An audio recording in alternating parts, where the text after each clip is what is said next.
The Heisman finalists have been revealed. Who should win? But more importantly, will Nico be a finalist next year or even the year after? So I'll give you 3 choices on the message board, and I'll give Caleb 3 choices. 1, he's a finalist next year. 2, he's a finalist in 2025. 3, he's never a finalist. By the way, a finalist is defined as going to New York City. And there's been some confusion on that. Sometimes they can bring 3, sometimes they can bring 5. It really depends. It's 4 this year. It really depends on the voting and how close it is and how much drama they think there is. In other words, they're not going to take a Brady Quinn like at the NFL draft that has to just sit there like a doofus on camera forever. So it would essentially mean that at the very least, Nico would be a top 5 player. Okay, so before we get to that, who are the finalists? Who would you have voted for? I'm technically not allowed to say, but who would you have voted for? Who would have been your top 3? Okay, so the finalists are Jayden Daniels at LSU, Marvin Harrison Jr. at Ohio State, Michael Penix Jr. at Washington, and Bo Nix at Oregon. Okay, I'd have voted for Jayden. My 3 are there. They were pretty easy. And I'm not going to give anything away, but they don't play wide receiver. So this is almost a year that I just didn't feel like there was a clear-cut finalist. And this is the kind of season that a guy like Nico could benefit from. So I'll give you the options. He will be in New York. Well, hold on. Let me give you who my winner was. You never even let me give you. Okay, I don't have a vote, so I can give my winner. Okay, go ahead. I disagree. Penix by a few inches, Travis says. No, it's not.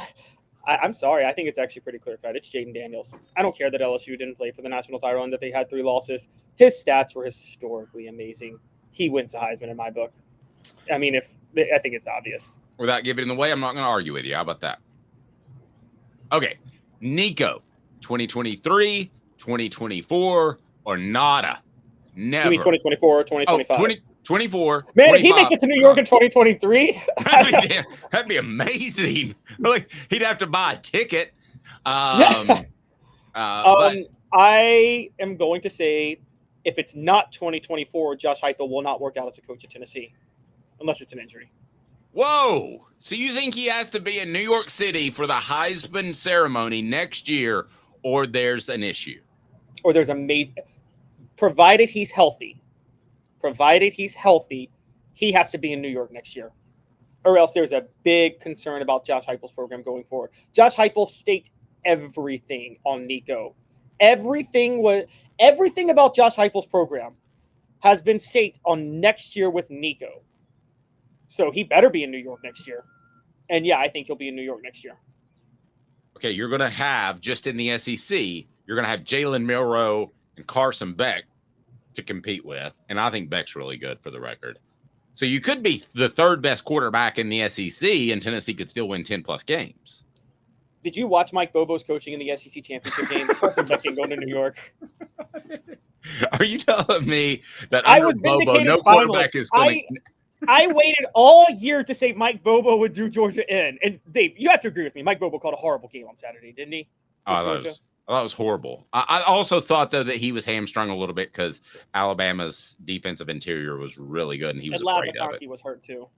Yeah, but still, I mean, he'd have to be better than Beck and Milroe, who, let's face it, the Heisman is a lot about pub, right? So, I mean, the pub is going to be to get an Alabama and Georgia guy there.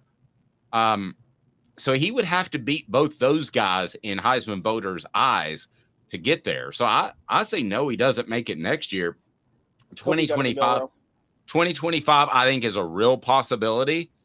But again, we're really projecting ahead, and I'm basing this off too. I know that some people listen, and and there's a lot of talking heads out there nowadays, but I'm telling you what I've heard about Nico in practice. Okay, and sources within the program have told me he's looked darn good, that he is a competitor.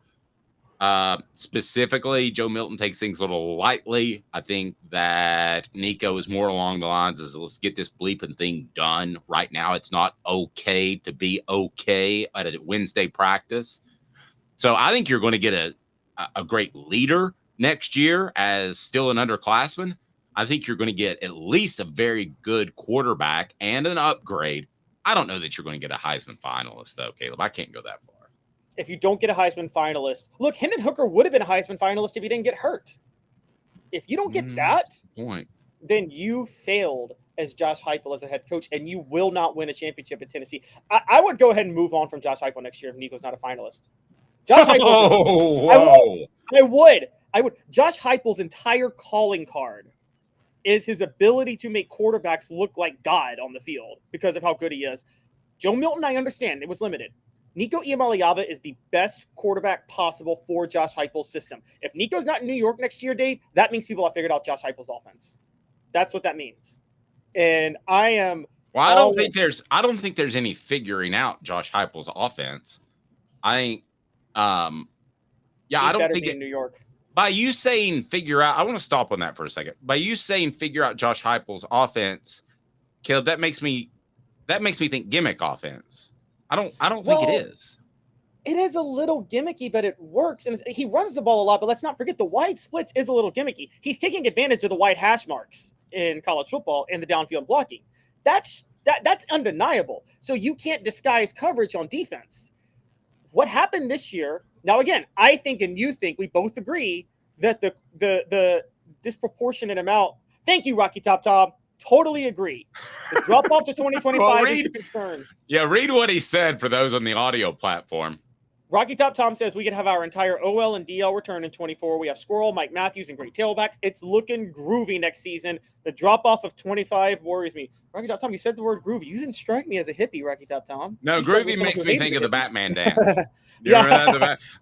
Okay, now the next person, you have to read this one too if you're going to read other posts on our message board, and we encourage you to post early and often. Read this one. Caleb, you're crazy. Hey, you know what? Sometimes crazy people are proven right. I'm just saying, if you believe the biblical text, literally, everybody said Noah was crazy when he built the ark. They did. And that was even portrayed in Evan Almighty. He says, run the ball. Such a stupid movie. I love that movie. I can't help but love that. I don't know why. It's a guilty pleasure. Travis says, figured it out. Run the ball, screenplays times 10, deep ball, get it figured out. So they're not getting at. Yeah, they're not going to run those screenplays times 10 that you saw last year. That's what the question is: have they figured it out, or was Milton just that limited? I mean, you know how I feel. I've been saying yes. You feel Milton was that limited. I told you that when we started doing this on a regular basis in February. I agree. Meaning next year, Nico better not be limited. I expect more deep balls and. Yes, Travis, I did just compare myself to Noah. You just talking about that beard. Okay, so all I'm saying. I feel like I should introduce your beard. I feel like it's Dave, Caleb, and Caleb's beard are the co-host of the show. I'm just a regulation hottie, guys. Things getting out of control. All I'm saying is Nico had better be in New York next year. He'd better be in New York. For Josh Heupel's sake, he'd better be in New York. And guys, stop. I'm going to address this. Do I think there might have been an ESPN bias against Tennessee? And it does certainly show because Tennessee's just had the bad luck of media voters deciding the year they break all the rules and their standards, just happening to be the year Tennessee has a Heisman finalist. I think it's just been bad luck. The Peyton Manning year, they changed all their standards one year because they were tired of giving it to quarterbacks, honestly, and offensive players. Hey, this is why I love our message board and the ability to interact. This is a really great point. Those screen passes, how many of them break if Brew McCoy's not hurt? Because Brew McCoy is a great blocker and Brew McCoy is athletic. So some of those passes are going to go to him and some of those are going to go to the receivers that he's blocking for. I think the screen game, which Tennessee had to rely on because of Joe Milton's deficiencies, could have been considerably better with Brew McCoy in the lineup. I love our message board. Great point, guys. Absolutely. That's a great point. I mean, you only had one game this year with Cooper Mays and Brew McCoy both healthy. And if you think about it, Dave, if we did a list of like the 4 players Tennessee couldn't afford to lose, Brew McCoy and Cooper Mays would both have been on that list, right? Yeah, Brew would have. Yeah, definitely. And both got hurt. They only played one game together this year. The other one who would have made the list is Keenan Peely, and he missed the whole year. So we're talking like, just on a tangent for a minute, Tennessee had the most key injuries possible that they could not afford this year, given the lack of depth. And so, yeah, I think Brew blocking with the screens, it would have been a huge, huge deal. Squirrel Thornton in the screen game with Brew blocking. You're right. Could have been a sight. That is true. I think, and by the way, with like Rocky Top Tom pointed out, Mike Matthews is a 5-star. He better work out. Nico to Mike Matthews, man. I'm telling you, Nico better be in New York next year. I'm not even saying Tennessee has to compete for the national title. Nico just has to be in New York. There we go. Portions of the program brought to you by Sports Treasures, carrying over 5 million sports treasures and so much more. Follow on Facebook for the best sports memorabilia daily updates. Go to facebook.com and follow them at Sports Treasures TN. That's Sports Treasures TN. So right now, we know that Nico's going to need some help at wide receiver, just like every other quarterback. So my question for you is, with who will be Tennessee's starting 3 wide receivers, including the slot? We know that they like to go with 3 and stick with 3. We saw that in 2022. You and I both adhere to that coaching principle. So who are the 3 starting receivers next year? Because if you throw out there Nimrod or Webb, I'm just going to tell you that Nico's not going to have a Heisman finalist type of campaign. No offense to those guys. No, that's fine. It's either going to be Brew McCoy or Mike Matthews on one side. And it depends on if Brew McCoy comes back. But I believe Mike Matthews is a dictated coverage type of receiver. Don't you, Dave? Yes. No, I do. And I'm fine with him. I think that just somebody has to open up the middle for Squirrel. I'm not exactly sure that Thornton won't slide outside. So what if it's Thornton, McCoy, and Squirrel? I think they were toying with that. Coming on late, but I still don't see Thornton being better than a healthy Brew McCoy, and I still don't see him. I don't see a Cedric Tillman, Brew McCoy, or even potential of Mike Matthews with Dante Thornton. Even though I retracted what I said about him during the middle of the season. I've been hot and cold on Thornton. I said him coming to Tennessee was Kevin Durant to Golden State's offense. Then I said I'm done with him. He's terrible. Now I'm like, okay, he's good, but I don't see him being a Brew McCoy dictate coverage type receiver. So but when I look at the trio of potentially Thornton on the outside, here's what I'm thinking. Okay, and I'm going to make a Dallas Cowboys reference in the early 90s. So for some of you, I will sound very old. For Caleb, I will sound very weak of just going back to my old go-to. They had a guy named Kelvin Martin, who was a slot receiver who played at Miami. And then they had a guy named Michael Irvin who played on the outside. And they had a guy named Alvin Harper, who you probably know, who played on the outside as well. And that's when they were at their best. So what if Dante Thornton is your Alvin Harper? He's running go route after go route. He's stretching the field on the outside. Squirrel's your slot.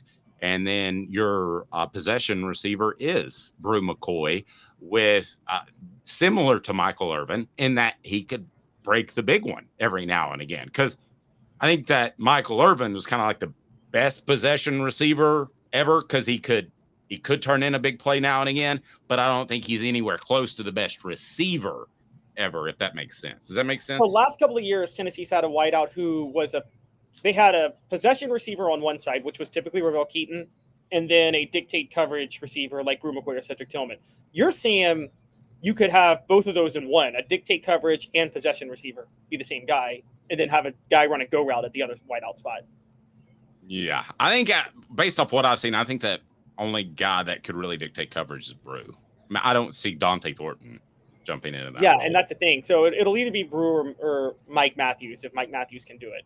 And if that's depending on if Brew comes back. And by the way, even if Brew comes back, it's a broken leg. Are we sure he's going to be able to dictate coverage like he was able to before? Boy, they just fix people so good now. Don't they? That's a tough one, though. That was an ugly injury. Now, Willis McGahee made it in the NFL with I think, the freakiest injury I ever saw in real time, the Willis McGahee hit against Ohio State in the national title game. But, man, that Brew McCoy injury was gruesome. That was up there with, remember the David Holbert injury in practice, Dave? I bet you were covering that. I didn't see it.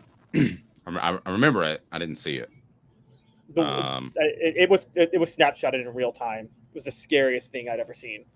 I'm kind of a point where I'm old and I avoid seeing those. I just I depend on Caleb to tell me how bad things might be.